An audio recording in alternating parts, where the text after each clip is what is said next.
du côté de chez Sam.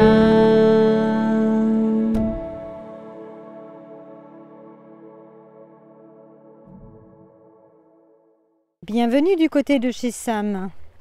Aimeriez-vous en savoir plus sur Sylvie Testu? L'actrice nous parle de son enfance dans son roman Gamine. Corinne, 12 ans, Sibylle, 10 ans, et Georgette, 8 ans, vivent à Lyon avec leur mère. Le jour du 1er avril, Sibylle décide de faire une farce à leur tante en l'appelant à son travail et en disant « Il est là ». Aussitôt, la tante rapplique pour voir si tout va bien. Il, c'est le père, l'inconnu, celui qui est sur la photo que Sibylle a volée à sa mère. D'un commun accord, les trois sœurs gardent le cliché et l'observent longuement. Cet il auquel Sibylle ressemble, blonde comme lui, alors que sa mère et ses deux sœurs ont les cheveux noirs. Sibylle, la numéro 2, est le garçon manqué de la fratrie, rebelle dans l'âme, casse-cou, dont les relations sont tendues avec la mère. Heureusement, la fillette peut compter sur le soutien de son parrain, le frère de sa mère. Il l'appelle l'artiste, bien qu'il n'ait jamais vu ses dessins.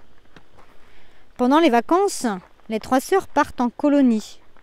Leurs chambres seront refaites durant leur absence.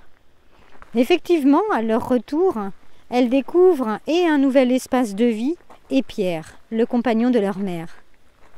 Sibylle l'accepte plutôt bien, contrairement à ses deux sœurs, même si dès leur première rencontre, elle lui envoie un marron en pleine face afin de remporter sa montre. Puis, elles vont avec leur mère en Italie, son pays d'origine, suivies des grands-parents et du parrain. Là, Sibylle est en présence d'une mère différente. Elle est détendue, n'est plus du tout le temps sur leur dos. Elle chante, elle rit. D'ailleurs, depuis ce voyage, Sibylle nage en pleine confusion. Elle n'est même plus sûre d'être le garçon manqué de la famille. 10 ans plus tard, Sibylle a trouvé du travail à Paris comme distributrice de bons de réduction. Alors que ces trois filles ont chacune leur appartement, la mère se sépare de Pierre. 10 années passent encore.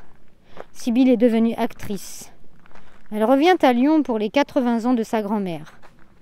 Lors d'une rencontre avec le public, qui a été organisée pour son retour, elle aperçoit l'homme de la photo, son père.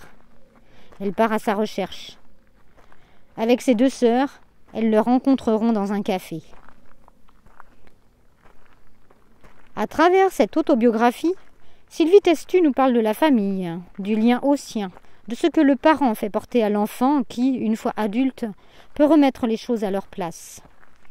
Avec sa fraîcheur et son humour, elle nous offre une histoire bouleversante et drôle à la fois.